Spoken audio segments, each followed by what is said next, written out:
নমস্কার প্রত্যেককে, আমি প্রকাশ মুখার্জি। WBPSC অফিসিয়াল ইউটিউব চ্যানেলে প্রত্যেককে ওয়েলকাম। আশা করি থাম্বনেল দেখে নতুন করে বলতে হবে না যে আজকের আমাদের আলোচনার বিষয়বস্তু কি। একদম ঠিক ধরেছো, আজকে আমাদের আলোচনার বিষয়বস্তু কিভাবে জাল ওষুধ চিনবে। ওষুধ যে কোনো রোগের ক্ষেত্রে যে কোনো বয়সের লোকজন যেটা আমরা খেয়ে থাকি, একদম শিশু থেকে নিয়ে আপ টু বৃদ্ধ বয়স পর্যন্ত আমাদের পরিবারের প্রত্যেকটা ব্যক্তি কোনো না কোনো সময় বলতে পারো মেডিসিন ইনটেক করে থাকি বা খেয়ে থাকি। ডাক্তারবাবুরা প্রেসক্রিপশনে লিখে দেন ওষুধের নাম, আমরা সেই মতো দোকান থেকে ওষুধ কিনি এবং ওষুধ কিনে ওষুধ খাই। কিন্তু কতটা সঠিক খাচ্ছি, আদৌ কি ঠিকঠাক মেডিসিন খাচ্ছি, বড়সড় প্রশ্ন কিন্তু উঠে গেছে বর্তমানে যে সমস্ত খবর মার্কেটে বেরোচ্ছে তার পরিপ্রেক্ষিতে। যে প্রায় 5 লক্ষ কোটি টাকার এই মেডিসিন বিজনেস রয়েছে ভারতবর্ষে। এই 5 লক্ষ কোটি টাকার বিজনেসের মধ্যে 3 লক্ষ কোটি টাকার বিজনেস হচ্ছে জেনেরিক মেডিসিন, আর 2 লক্ষ কোটি টাকার বিজনেস হচ্ছে ব্র্যান্ডেড মেডিসিন। তো সাধারণত আমরা কম বেশি সবাই ব্র্যান্ডেড মেডিসিনই খাই, খুব কম সংখ্যক লোকজন আছি যারা আমরা জেনেরিক মেডিসিন খাই। প্রথমত প্রাইভেটলি দেখালে ডাক্তারবাবুরাও জেনেরিক মেডিসিনের জায়গায় বলতে পারো ব্র্যান্ডেড মেডিসিনই প্রেসক্রাইব করে থাকেন। তো আমরা সেই ব্র্যান্ডেড মেডিসিন খাচ্ছি, কিন্তু দেখা যাচ্ছে সেই ব্র্যান্ডেড মেডিসিনই কিন্তু ম্যাক্সিমাম ক্ষেত্রে জাল হচ্ছে। তো সেগুলোকে চিনব কি করে, নিজেকে সুরক্ষিত রাখবো কি করে? সবার আগে সামগ্রিক চিত্রটা দেখা যাক একটু। পশ্চিমবঙ্গ সহ ভারতবর্ষের সামগ্রিক চিত্রটা আমরা যদি এক ঝলকে একটু দেখে নিই, যেখানে প্রথমেই দেখো পাইকারি বাজারে প্রায় 20 লক্ষ টাকার মেডিসিন বাজেয়াপ্ত করা হয়েছে। 20 লক্ষ টাকার মেডিসিন বাজেয়াপ্ত করা হয়েছে পাইকারি বাজারে, যেটা কিনা আমাদের আশেপাশে দোকানঘাট সব জায়গাতেই বলতে পারো অ্যাভেলেবেল। যেখানে বলছে এবার খাস কলকাতা, হাওড়ার আমতা, উত্তর 24 পরগনার টিটাগড়ের পরে কলকাতার পাইকারি ওষুধের বাজারে ধরা পড়ল সন্দেহজনক ওষুধ। সেগুলো আপাতত পরীক্ষার জন্য পাঠানো হচ্ছে। ড্রাগ কন্ট্রোল বিভাগের আধিকারিকদের সন্দেহ বাজেয়াপ্ত করা বেশিরভাগ ওষুধই জাল। সব থেকে আশঙ্কার যেটা তা হলো আসল ওষুধের সঙ্গে একই বাক্সে সন্দেহজনকভাবে ওষুধগুলি রয়েছে, ফলে সাধারণ ক্রেতারা আসল ওষুধ ভেবেই সেগুলি খাবেন। খুব স্বাভাবিক, একটা বাক্সের মধ্যে যদি 5টা স্ট্রিপ থাকে, তো সেই 5টা স্ট্রিপের মধ্যে যদি একটা ভেজাল হয়, কে ধরবে, কিভাবে ধরবে? কে ধরবে, কিভাবে ধরবে? যারা ওষুধ বিক্রি করছে সেই দোকানদাররাও তো জানে না যে তারা সঠিক ওষুধ বিক্রি করছে নাকি নকল ওষুধ বিক্রি করছে। তাদের কাছেও কোনো খবর নেই, তারাও ট্রেস আউট করতে পারছে না। তাহলে এমন একটা জায়গায় বলতে পারো আমরা দাঁড়িয়ে যে আমরা পয়সা দিয়ে ওষুধ খাচ্ছি, কিন্তু সেটা কতটা ঠিক কতটা ভুল সেটাই কিন্তু আমরা জানি না। আরও তথ্য কি বলছে না, যদি আমরা দেখি না সম্প্রতি কিনা ড্রাগ কন্ট্রোল বিভাগের আধিকারিকরা পাইকারি ব্যবসায়ীদের হাতে কলমে দেখান আসল ওষুধ কিভাবে পরীক্ষা করে দেখতে হবে, যে কোনটা আসল কোনটা নকল সেটা কিভাবে পরীক্ষা করে দেখবে। তাদের বক্তব্য অনুযায়ী কি না এখন প্রত্যেকটা ওষুধের স্ট্রিপে একটা করে কি না QR কোড দেওয়া হচ্ছে। সেই QR কোডটা তুমি যদি স্ক্যান করলেই তোমার মোবাইলে যাবতীয় সেই ওষুধটা সম্পর্কে ডেটা, কম্পোজিশন, ম্যানুফ্যাকচারিং ডেট ইত্যাদি ইত্যাদি সবই বলতে পারো উঠে আসবে। সেটা দেখেই তুমি বুঝতে পারবে যে ওষুধটা জাল না ঠিক। এটা কি পন্থা হতে পারে? যদিও QR কোডও তো এখন নকল হচ্ছে। তাই ড্রাগ কন্ট্রোল বিভাগের আধিকারিকদের সঙ্গে নিয়ে ভারতের যত ব্র্যান্ডেড মেডিসিন প্রস্তুতকারক যারা আছেন তারা বলতে পারো নতুন যে উদ্যোগটা নিয়েছে সেই উদ্যোগটা হচ্ছে বারকোড। হয়তো এখন QR কোড চলছে সামগ্রিকভাবে ঠেকা দেওয়ার জন্য, কিন্তু খুব তাড়াতাড়ি হয়তো আমরা দেখতে পাবো কি না বারকোড লঞ্চ হচ্ছে, যেখানে প্রত্যেকটা ওষুধের পাতার পেছন দিকে একটা করে বারকোড থাকবে এবং সাথে বারকোডের ওপরে সেই ওষুধ তৈরিকারী যে সংস্থা তার লাইসেন্স নাম্বারটাও কিন্তু দেওয়া থাকবে বা উচিত দেওয়া। সেই বারকোডটা স্ক্যান করলে তুমি যাবতীয় তথ্য পাবে। এখন তফাৎ বারকোড আর এই তোমার QR কোডের মধ্যে কোথায় না, QR কোডটা সহজে বলতে পারো জাল করা যায়, বাট বারকোড প্রবলেমেটিক জাল করা, তাই কিছুটা হলেও ওদিক থেকে বলতে পারো ঠেকানো সম্ভব। এছাড়া যারা আধিকারিক যারা আছেন তারা ঠিক করেছেন যে এবার থেকে কি করা হবে না, এবার থেকে যখন তখন বিভিন্ন মেডিসিন যারা স্টকিস্ট যারা আছে বা বলতে পারো মেডিসিন বাজার যেগুলো আছে সেগুলোতে গিয়ে কিনা হানা দেওয়া হবে।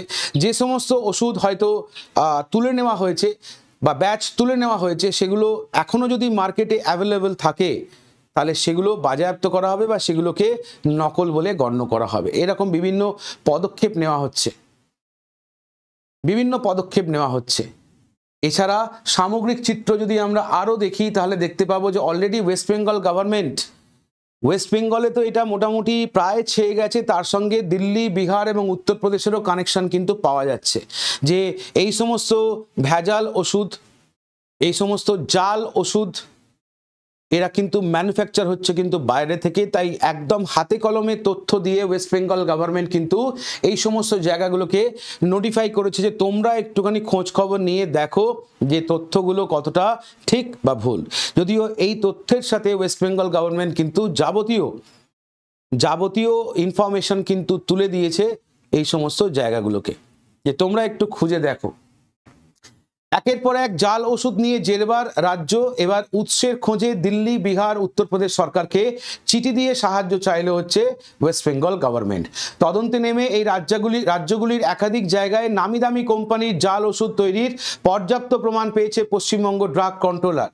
চিঠিতে রাজ্য সরকার 3 রাজ্যকে ভেজাল ওষুধের কাণ্ডে তদন্তে পাওয়া বিভিন্ন বিস্তারিতভাবে উল্লেখ করেছে। পশ্চিমবঙ্গের দেওয়া এই ভেজাল ওষুধের সংক্রান্ত তথ্য পরীক্ষা করে তাদের রিপোর্ট দিতে বলা হয়েছে। তাহলে ওয়েস্ট বেঙ্গল গভর্নমেন্ট অলরেডি কিন্তু আর্জি দিয়েছে এই 3টে জায়গাকে যে তোমরা একটু খোঁজখবর নিয়ে দেখো যে আদেও এখানে কতটা পরিমাণে জাল ওষুধ তৈরি হচ্ছে। তো আমাদের জনসাধারণের যেটা করণীয় যে কিভাবে জাল ওষুধ চিনবো, প্রথম কথা, ওষুধ যখন মার্কেট থেকে কিনবে আমরা অনেক সময় এটা করে থাকি যে 2টো প্যারাসিটামল দিন, তো ওষুধের দোকানে গিয়ে বললাম, ওষুধের দোকানদার তোমাকে 2টো প্যারাসিটামল কেটে একটা পাতা থেকে দিল। এটা করা যাবে না। নিলে পুরো পাতাটা নেবে, নাম্বার 1। তার কারণ পাতার পিছনে ওই যে বললাম QR কোড আছে, সেটা দিয়ে তুমি স্ক্যান করে দেখে নিতে পারবে। নেক্সট হচ্ছে তুমি 1 পাতা ওষুধ কেনো বা 10 পাতা ওষুধ কেনো, যাই কেনো, তোমার দৈনন্দিন যা দরকার বা সারা মাসে তোমার ওষুধ পারিবারিক বলো নিজের ক্ষেত্রে বলো যা দরকার সেটা বিল নেবে।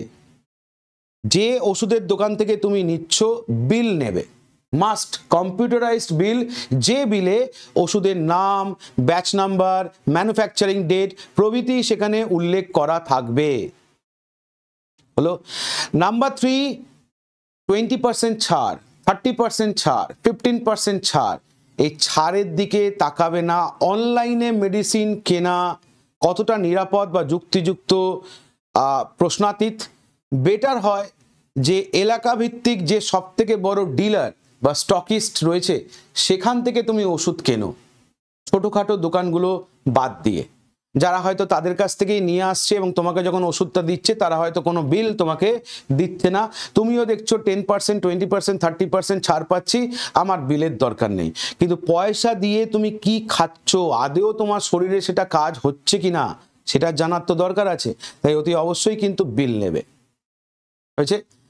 বিভিন্ন ডাক্তারবাবুদের সঙ্গে এই বিষয়ে কথাবার্তা বা বলতে পারো তাদের কথাবার্তা শোনার পর তাদের যে সমস্ত মূল বক্তব্য, যে কয়েকটা জিনিস ওষুধ কেনার সময়ও খেয়াল রাখতে হবে, যে পাতাটা তুমি কিনছো সেই পাতাটা দেখে নেওয়ার, যে সেখানে যে ওষুধগুলো রয়েছে সেগুলোর আকারগুলো ঠিকঠাক আছে কিনা, হয়েছে, সেগুলো শেপগুলো ঠিকঠাক আছে কিনা, বা যে সিকুয়ালে থাকে সেই সিকুয়ালে আছে কিনা, বা তুমি হয়তো একটা মিনিমাম সাইজের হয়তো তুমি হয়তো ধরো প্যারাসিটামল যে সাইজটা তুমি দেখে আসছো, হঠাৎ করে তুমি দেখলে সেই সাইজটা ছোট হয়ে গেছে, ওকে, তো তখন কিন্তু বলতে পারো প্রশ্ন থেকে যায় যে এগুলো ঠিক কিনা, এগুলোর গুণগত মান ঠিক আছে কিনা।